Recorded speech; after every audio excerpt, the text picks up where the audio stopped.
Muralismo mexicano, siglo XX.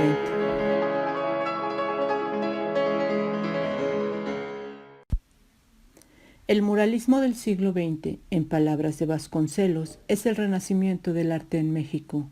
El muralismo mexicano ocupa un lugar en la historia del arte de la humanidad, un fenómeno que tuvo de contexto el final de la Revolución Mexicana y con él un nuevo sistema de gobierno e ideologías. Con una población en su mayoría analfabeta, el general Álvaro Obregón nombra al licenciado Vasconcelos al frente de la Secretaría de Educación Pública en el año de 1921. Vasconcelos convoca a artistas jóvenes para trabajar en los muros de la ciudad. Entre ellos se encuentran Roberto Montenegro, Ramón Alba de la Canal, Jean Charlot, Fermín Revueltas, Fernando Leal, Diego Rivera, José Clemente Orozco y David Alfaro Siqueiros. Artistas con ojos nuevos, con la capacidad de ver la grandeza del arte precolombina y servirse de ella. No podemos entender el muralismo sin entender qué pasaba en el mundo del arte y qué nutría a los artistas que dieron vida a este movimiento. En el primer tercio del siglo XX hubo una revolución en las artes en Europa. Un poco antes, con los impresionistas, se darían las bases para esta revolución. Los artistas buscaban el regreso a sus raíces, fueran estas africanas, japonesas, chinas, en nuestro caso indígenas. Todo aquello que en el siglo XIX la academia no llamaba arte.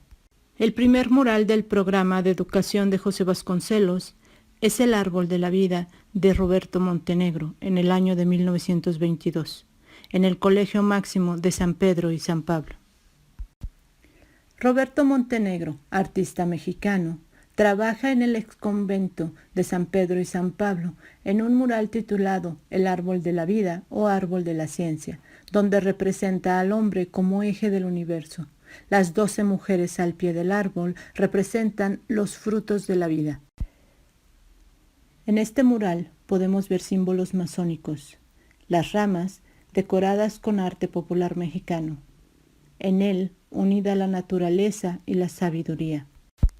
En este mismo edificio, Montenegro trabaja un fresco titulado La fiesta de la cruz en el año de 1923.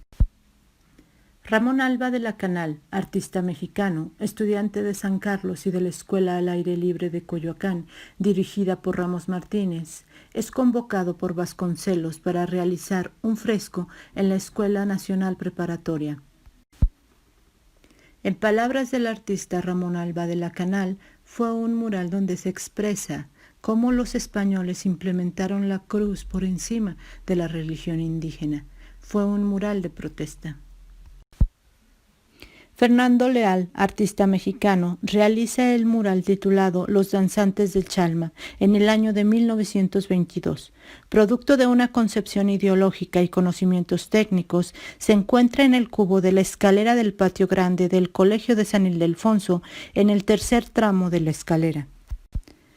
En este mural, lo profano y lo religioso se unen, un festejo religioso que podría representar a cualquier estado de nuestro México.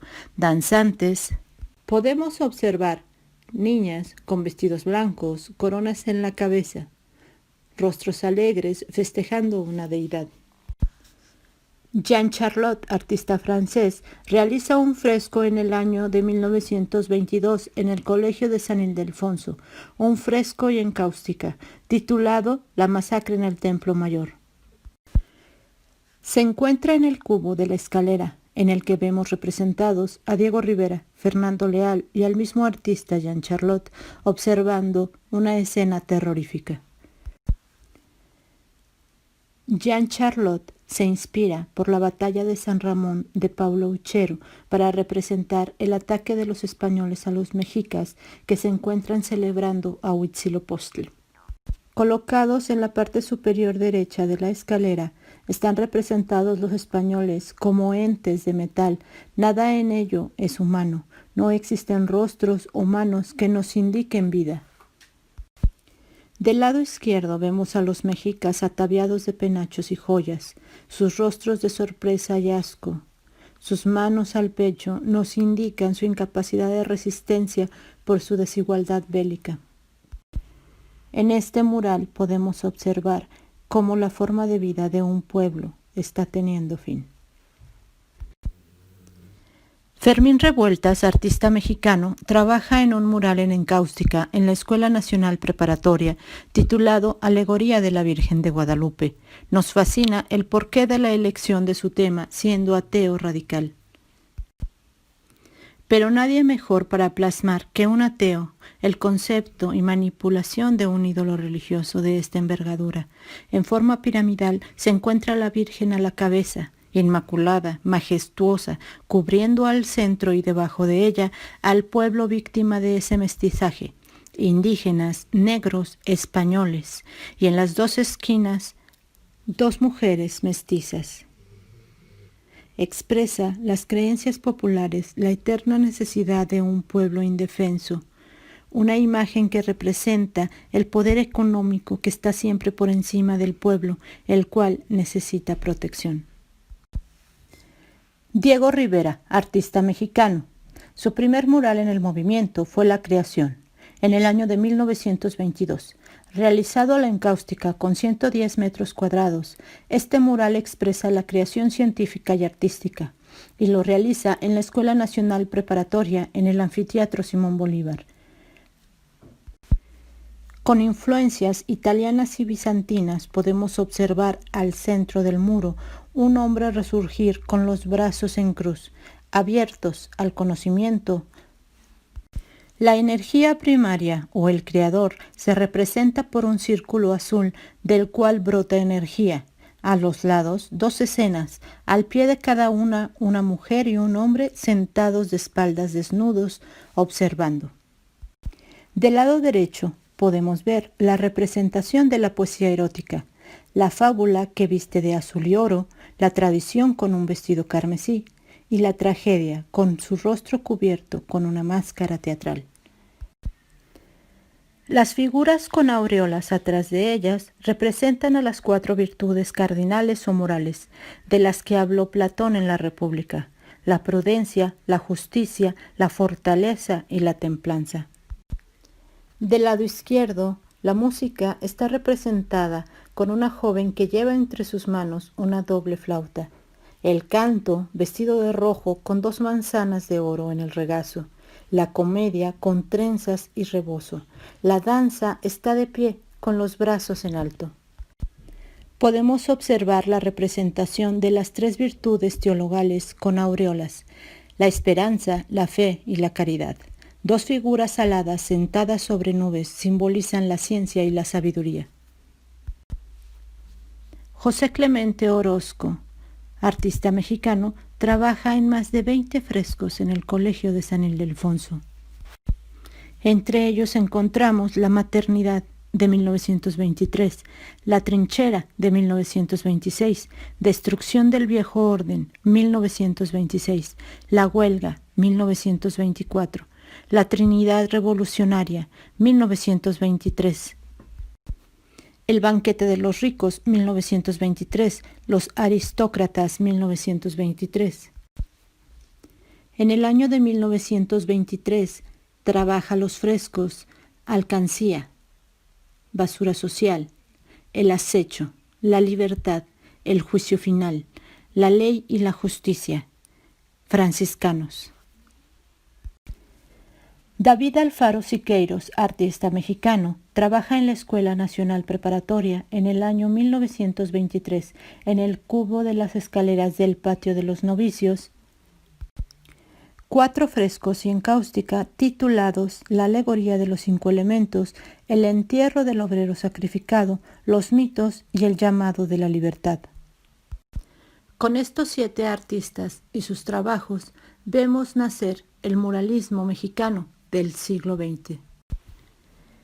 En el año de 1934, en el tercer piso del Palacio de Bellas Artes, Diego Rivera hace una réplica del mural que no logra terminar en el Centro Rockefeller, pues es destruido por incluir el retrato de Lenin. Este fresco lleva como título El hombre contralor del universo. Podemos observar en medio de este mural a un obrero que mediante un tablero controla el macrocosmos y el microcosmos.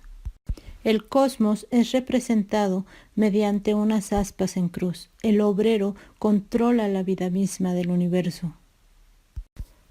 En este muro podemos ver la división de dos mundos, el comunismo y el capitalismo. Del lado de los capitalistas podemos ver la representación de los magnates y en ese mismo espacio la contradicción en las calles de Nueva York de los policías reprimiendo a los manifestantes. Y del lado del comunismo, representando la paz, podemos ver una concentración de trabajadores del 1 de mayo en la Plaza Roja y acompañándolos un desfile de deportistas. Y al lado de ellos, como amigos, vemos a Lenin. Podemos observar una escultura de cabeza decapitada, donde Rivera expresa la derrota del fascismo. Podemos observar los retratos de líderes comunistas como Trotsky, Engels, Marx. Podemos observar en este mural y en cualquier otro mural de Diego Rivera que él se regía por el orden de la ciencia y la razón. Siqueiros, en Bellas Artes, realiza un mural titulado Nueva Democracia. En este mural podemos observar, saliendo de un volcán, a una mujer de pechos firmes, poderosa, con una aureola que nos indica divinidad. Enarbolando una antorcha, la mujer rompe los grilletes de la opresión. Podemos observar cómo Siqueiros usa el recurso del futurismo italiano, donde se pintan dos brazos sucesivos para dar movimientos a la pieza. A cada lado del mural se colocaron dos piezas tituladas Víctima de la guerra y Víctima del fascismo. En ellas se ve la tortura, las víctimas de la guerra, la violencia. Se ve que solo se puede identificar los restos de una humanidad masacrada. Así, estas dos piezas acompañan a la nueva democracia. Este mural podría perfectamente representar la actualidad de nuestro país. Una democracia enmarcada de tortura y restos de los desaparecidos por todo el país. Murales de la Secretaría de Educación Pública. En la Secretaría de Educación Pública encontramos dos frescos del artista Jean Charlotte en la pared norte, titulados Las lavanderas y los cargadores. A partir de 1923, Diego Rivera comenzaría a trabajar en una serie de más de 190 frescos en la Secretaría de Educación Pública. Diego Rivera nos relata la historia del proceso de transformación del país. Los dos patios principales de este edificio hoy llevan el nombre que el maestro Rivera les dio, el patio de las fiestas y el patio del trabajo. En la Biblioteca Central encontramos un mural de Juan O'Gorman que mide 4.000 metros cuadrados. Está hecho con piedras naturales. También encontramos en Ciudad Universitaria el mural del maestro Siqueiros titulado El pueblo a la universidad al pueblo por una cultura nacional neohumanista de profundidad universal. En este mural se aplica por primera vez una técnica que el maestro Siqueiros inventó, la escultupintura. Este mural tiene una estructura hecha de hierro, cubierto de concreto, y lo cubren mosaicos de vidrio. El mural del Estadio Universitario fue hecho por el maestro Diego Rivera, titulado La Universidad, la Familia y el Deporte en México en el año de 1952. En la Facultad de Medicina, en el año de 1950, Francisco de Pelselguera crea un mural con la técnica mosaico policromo, titulado La vida y la muerte y los cuatro elementos. Es la representación de una cosmogonía de los habitantes precolombinos de nuestro país. El Polifórum Cultural Siqueiros es por mucho la cúspide del muralismo, un edificio de formas poligonales, una capilla moderna construida para resguardar el más imponente mural del siglo XX, la obra maestra de uno de los genios más grandes que ha dado el mundo. Logra en él David Alfaro Siqueiros la culminación del muralismo de su época. Logra una integración perfecta entre arquitectura, pintura y escultura. Fue inaugurado en 1971 el mural La Marcha de la Humanidad. En una bóveda de más de 11 metros de altura y con más de 2.400 metros cuadrados, solo en el interior, Siqueiros nos regala personajes que se contorsionan, gritan, luchan y transforman la atmósfera del recinto. Humanos que salen de una erupción volcánica, aturdidos, caminan entre la violencia, la muerte y la guerra. Los hombres intentan luchar, pero no ven al enemigo, ese enemigo que el humano ha creado, ese Dios que no existe. Mujeres protegiendo a los niños, caen por hambre y por frío. Y en medio de ese caos, una señal nos indica que esa marcha de la humanidad nos puede conducir a la superación del hombre. Por fuera del recinto, Siqueiros levanta un muro donde podemos observar el rostro de Posada, Rivera, Orozco, Gerardo Murillo. A él mismo lo podemos ver representado como un Prometeo encadenado. Se debe reconocer que el muralismo mexicano implantó una visión de pensamiento artístico distinto, una postura única jamás conocida en el mundo.